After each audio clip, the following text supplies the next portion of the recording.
the threat of climate change can often feel remote, and presidential candidates get mocked when they actually say that it's a bigger threat than ISIS. But if you think about it logically, if there is no longer a planet, then the fact that people are at war or there's extremism happening, it doesn't happen anymore because nobody's here anymore.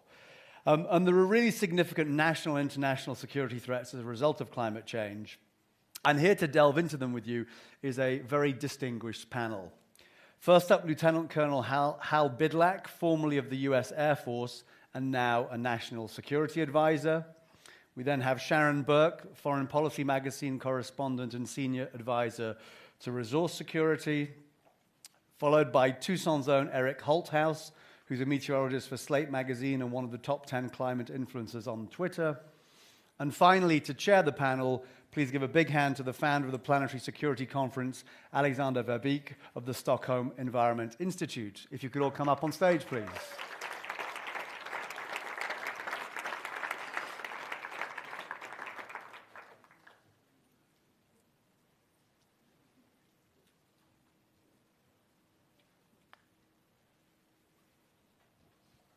Welcome. The floor is yours.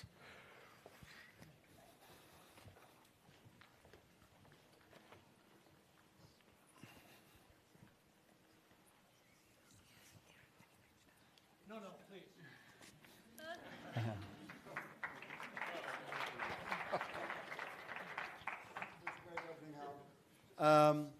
Thanks for having us here.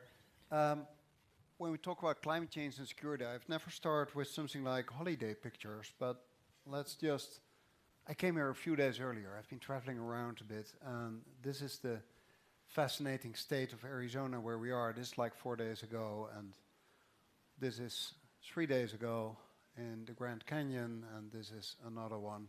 I normally don't start with these kind of pictures, but what you see here is, apart from the beauty of this state, you see that on every picture it's very dry. And if you look at the history of this state, you see that even in pre-Columbian times, there have been cultures here that have had moments that they create beautiful culture, but then they disappear. Take, for instance, the Sin Agua people, Sin Agua, without water, as in Spanish. They had a beautiful culture, and it just, when the drought appeared, it just disappeared into human security issues, in hunger, and ultimately in warfare, and they disappeared. And that is, perhaps is not the best example to give on the impact of climate change on security, but it is one nearby. It's 2 hours driving north of here.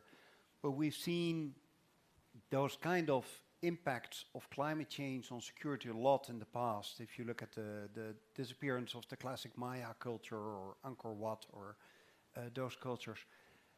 But those were instances of impact of climate change, local climate change in one region. What we are talking about nowadays is a worldwide, massive, man-made climate change that's going to impact each and every one of us, and certainly your generation, that will really start to feel the impact of climate change. Talking about water, this is what the World Resources Institute in Washington says. The regions in the world that in 10 years from now will have severe water stress. And if you think about any conflict that you read about in the newspaper yesterday or that you recently heard about, you will actually see that that drought zone is in a zone that is already prone to many conflicts. It's also a zone, if you take China and India, where easily half of the world population is living. The numbers, the predictions of people that are losing, that don't have enough water in the future, are rising every year with any new estimate. So if we nowadays look at the impact of climate change on conflicts, and it's never that there's a climate war 100% attributable to climate change, but climate is a factor that plays a role. I just want to give you this graph made by Colin Kelly. I think he's in Santa Barbara, but somewhere in California nowadays. Santa Barbara? Yes, I see nodding. Just very quickly, in the past 130 years in Syria, you'll see in the graph above that gradually rainfall is going down. In the second one, you see temperature going up. And on the last one, you see population going up. And these brown fields that you see is periods of droughts. And they increase in frequency and they increase in duration. And if we would update this graph, you would see that the last drought started in 2007, just never stopped. And that has been a factor that played a role in the uprising that ultimately resulted in the Syrian war that we saw. Because the drought, the farmers had moved to the city. They had just lost their land, and they had no income anymore. They were in the city, and they were poor, and they were ready for change. Together with 1 million refugees that were already in from Iraq. When at that moment, because again a climate-related event, when in Russia the grain harvest completely failed in 2010, the food prices in the Arabian world, they kind of doubled. And if you spend half of your income on food, if the prices of food double, you are right for you're in a position that you really want change. Last one, and then we really start with the panel. This is the world food prices over the past decade. And what you see is when the world food prices spike, you see a significant increase in uprisings and revolutions all over the world. The second one is well known, as it was in those days called the Arab Spring. And so there's a clear link between food prices, between water shortages, between climate change, and the impact that we have. I want to stop there, so I'll just give you this picture to look at that I took last night, just before we left the fantastic opening reception. On one last thing before I will start my first questions to the panel. Tomorrow we have a breakout session on planetary security, where we will do strategic thinking of 3 regions in the world, the Arab world and Africa and the United States, where we look at 2 different scenarios. One where we do the positive scenario, there's mitigation, we get we don't get much climate change, and the other one, the scenario where we really get the full brunt of climate change. We go up to whatever, 5 degrees climate change at the end of this century. What will be the impact on these regions? It's be there. If you can be there, it's great to be there. Okay, moving to our speakers. Eric, the examples I just gave, that's all about water.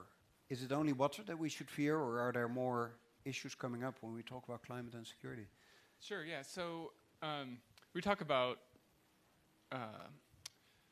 migration and climate change, and we've really seen, the Syrian example has, I think, opened a lot of people's minds, and saying that in the future we can have sort of catastrophic events that happen in places that aren't what we normally think of as vulnerable places of sea level rise, Bangladesh and the Pacific Islands, and that's what I really kind of thought of as a source region for future migration. And then we see it happening from a place really prone to drought, in far away from the ocean, and really the bottom line is, at some point, the environmental stress of a given group of people becomes so great that they have no choice but to change their way of life, and whatever that breaking point is for whatever group of people is something that really is trying to be worked out right now, and we won't know in a lot of cases until it happens. So there is some point at which the world is governable, and there is some point for individual, cities and countries where the situation becomes ungovernable, and we've seen that in Syria for sure. So wherever the next Syria is, it's hard to know, but we know that there will be one on the path. Even if we have a really ambitious climate mitigation path, that we do a really good job, we're still going to have climate change, and we're still going to have migration, we're still going to have adaptation that we need to do. So this is something that's really, I think, one of the most important things that anyone can study right now, is how to prepare the world to survive climate change, not just prevent climate change. Okay. Thank you. We're lucky to have Sharon Burke with us. Sharon, you bring in the experience of Department for Defense. I can imagine that hearing these things, knowing that you're working on it, there must be worries about the future of the world, and we hear about climate wars, etc. Is that what we're talking about? And is the security, what we're talking about, is that human security, or is it a hard international security? I would love to hear your perspectives. Well, thank you, Alexander. It's great to be here. And I should clarify that I work for a great think tank in Washington, D.C. called New America, where I support Future of War Project and a resource security program. But very recently, I was the Assistant Secretary of Defense for Energy.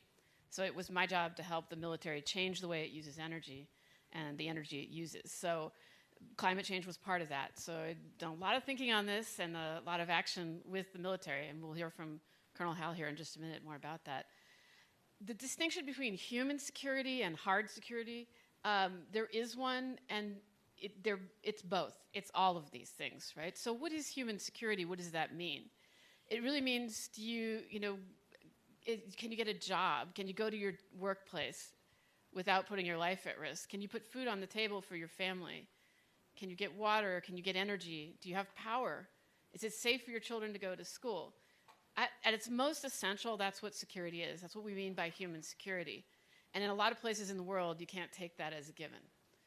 So what's the difference between that and hard security? Hard security is conflict and war that militaries carry on. So these are closely related. Ultimately, it's all about being able to put food on the table and send your kids to school. But the military is not always the right instrument for every kind of security. So it's both, right? If you want to figure out how to make sure that people in Syria are going to be able to live through a drought, it's not necessarily something you're going to do at the end of a gun. Now, on the other hand, let's talk about how it is a military issue. So the Department of Defense is a huge organization. If you think Cox is big, the Department of Defense has like 2 million personnel in every country in the world, often just in embassies, right? Their budget is about $700 billion a year. They are in many ways a very large business. They own like 500,000 different structures, 28 million acres all over the world. This is a really big business. And in some ways they're like any other business, but in some ways they're not, because their business is security and war, specifically war. So the way that our Department of Defense in the United States is looking at climate change, it's not their job to address the full range of things. And you don't want your military doing that. And I know Hal's going to talk about that more, because that's not what they're trained for, and that's not what war is about. There are other missions that they're ready for that can help and that can come to aid, but they're not necessarily the best tool for that. So what are they ready for? Well, they've got bases in so many states in this country. A lot of them are on the coastlines. A lot of them are in places like Arizona, where it's arid, and they're having to adjust. So they have a series of policies that are very pragmatic, that are about how you adjust to those bases. Most recently, they put out a policy that training ranges, you needed to look at how climate was changing them and adjust. Because if you can't train, you're not ready. So the Department of Defense is very practical about its own capacities. But then there's the harder questions, which is how does it affect their missions? So climate change is not a wartime mission. You can't say, go attack climate change and take that hill. It doesn't work that way. However, if your job is to do humanitarian and disaster relief, you're going to see more of that. You're going to see Katrina, you're going to see Sandy. There were military members, thousands of military members involved in both of those relief efforts. You need to know how it's going to affect those missions. And then also, it's going to affect security broadly. So if you look at a place like Alexander was saying, in the Himalayan region where most of the world's population lives, and there's less water, and there's less energy, and there's less food, you as a military organization need to understand how that's going to affect your interests and prepare for it. So the department is looking at all of those things. And then the last thing I'll say about that is they have an important role to play, but not every role to play. And it's complicated, right? Because it's the most trusted institution in this country. If you look at the annual Gallup polls about institutions that are trusted, the military consistently, for many years, comes out on top. Congress on the bottom, big surprise to anybody, but I live in Washington, that's no surprise. So it's important that they take action. At the same time, you got to understand what their role is and what it isn't. So that's very important. The military has a role to play. They're moving ahead. They're not waiting to be told. On the other hand, in this country, they perceive it as a political issue. So you won't see a lot of uniformed active duty military who will necessarily talk out unless it's their job to. And there are people whose job it is to be thinking about climate change in the military context. So it's a complicated picture, and it's all of those things all at once. Yeah. Thank you very much. When listening to this, is it fair to say, and I'm looking to Hal here, that a kind of traditional division between having the military dealing with security, and then there is development aid, and then you have diplomats working on international issues, that do we perhaps need a better integration on that? And is that maybe something that, looking now at the past year when we were kind of rebuilding the world aid structure with the Sustainable Development Goals, and we have COP21 in Paris and the Finance for Development. We have now the Humanitarian Summit. Is that something that should be a central part of that package? Is that the way that you see that? Well, we've been oozing toward a new doctrine of military, humanitarian, and other assistance. And I want to say real quickly, I'll often say we and us, but I've been retired for 10 years. I speak only for myself, not the entire United States military, nor does the Secretary. So you can't sue me. But you know, when I was a second lieutenant in the 1980s, I started off my career as an ICBM launch officer. I was one of the finger-on-the-button people in nuclear weapons. And at that time, we had an adversary. And we knew where, I can't tell you where our missiles were aimed, but I can tell you that if we launched them now, we'd hit 3 McDonald's, a Walmart, and a Stuckey's. And just a couple of years ago, a 4-star admiral said, as the commander of all U.S. forces in the Pacific, that the single greatest threat he faces is climate change. And in fact, Senator Imhoff summoned him before the Senate, assuming that this 4-star general, I think, would kowtow, and which shows that the senator spent very little time around 4-star generals. And the admiral basically said, no, this is the way it is, and insisted on it. And Imhoff literally changed the subject. Let me move on to another area, he said. So the U.S. military has been, during my time and since, and the Secretary has been involved in that exact kind of work, on the really cutting edge of this environmental stuff. If you come to my home in Colorado Springs, and you go past Fort Carson, you go past the Air Force Academy, you will see hundreds and hundreds of military homes covered with solar cells. If you go to the Air Force Academy, you'll see 16 acres of solar cells. The military is not waiting for people to get it. But I think a real challenge becomes, what do you want the military to do? And I say that both in terms of, for you that are Americans, what do you want the U.S. military to do? But also those from other countries, what do you want your military to do? My doctoral work was actually on when does it make sense to use the military in situations and when does it not? And when I taught at the Air Force Academy, I'm going to say something very bluntly here. I would ask my students, what is your job? And they would hem and haw about freedom and fighting and all. I'd say, no. Your job is to be willing, able, and capable of blowing things up and killing people. That's what we do. That is our mission. And we hope we don't have to do it, but every now and then we do. That mission has been complicated because the inherent tools that create the ability to carry out such a mission bring with them inadvertently, perhaps, or vertently, other capabilities. And think of Superstorm, Super Typhoon Hunan in the Philippines. Devastating hurricane, 46-foot storm surge, 46 feet storm surge. 7,000 people dead, massive damage, and the USS George Washington Carrier Task Group showed up. So basically a modern, capable city showed up off the coast of the Philippines, a city with airplanes, doctors, and ambulances, and made a difference. And Eric, maybe you could talk about what you're talking about in terms of in Haiti, that sometimes the military is the only tool, but that makes me nervous as a career military officer, because I was also a Democratic candidate for Congress and involved in Democratic politics, so I have the kind of inherent tension about, I'm very proud of my military service, but I'm very nervous about military people overreaching, or more precisely, being directed to overreach. So the very things that the Secretary mentioned in terms of being trusted, you're familiar with the notion of the posse comitatus. It's an American law that basically says military people cannot be policemen. And that's more to protect the military than to protect you guys, because it's very dangerous to have the military expanding their role. So when I say we lurched into this role, in part I mean We didn't ask for this. We have the capabilities to do it, and we're going to do it because it saves lives. But I'd ask the policymakers and the citizens to think deeply about the implications of having military forces around the world heavily involved in their civilian business. It makes me nervous. Thank you very much. I see a clock ticking here that you can't see, which gives us 6 minutes. Ignore it. But everybody ignores it, so we'll just go on for 2 hours, right? Okay, I'll ignore that too. So, what I want to say to the audience, if you have questions, raise them now, because this clock keeps ticking, and I'll be kicked out if I stay longer than those minutes.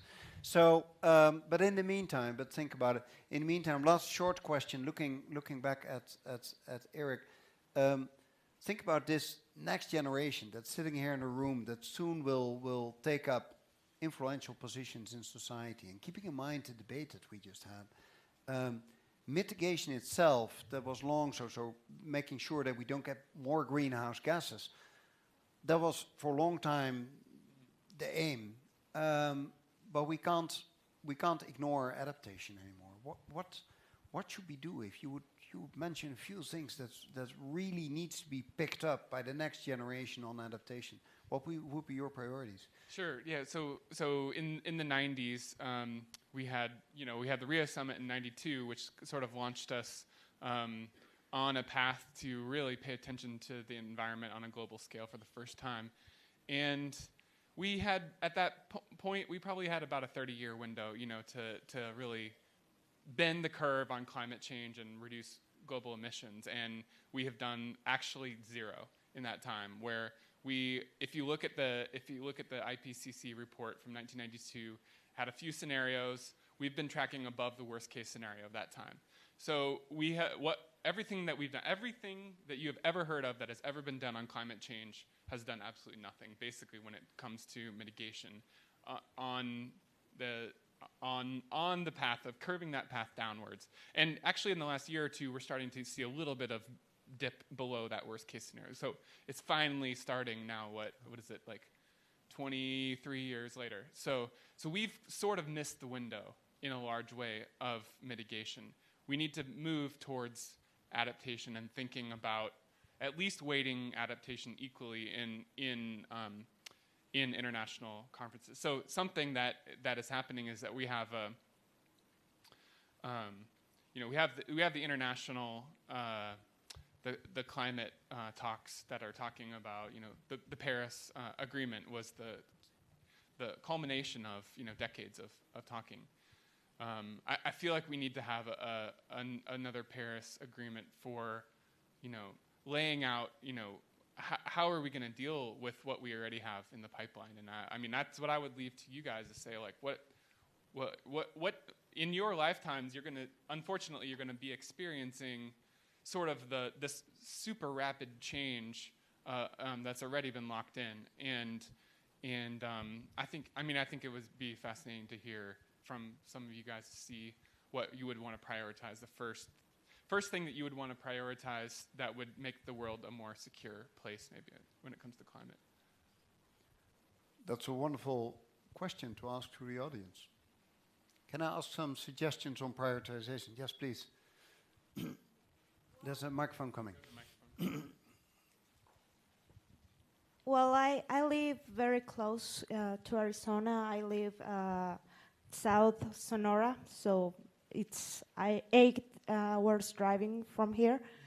And well, we had this conflict about 6 years ago because of water. The people of the Yaqui Valley, where I live, is the most productive agriculture zone in Mexico. And we suffered the struggle of drought in the 90s, and we recovered in 2005. So when this new government came in 2009, they decided to build this aqueduct from the Yaqui River, which is the provider of the Yaqui Valley, and takes it to another river, to 1 million people from Hermosillo, the main city of Sonora. So we had this 85%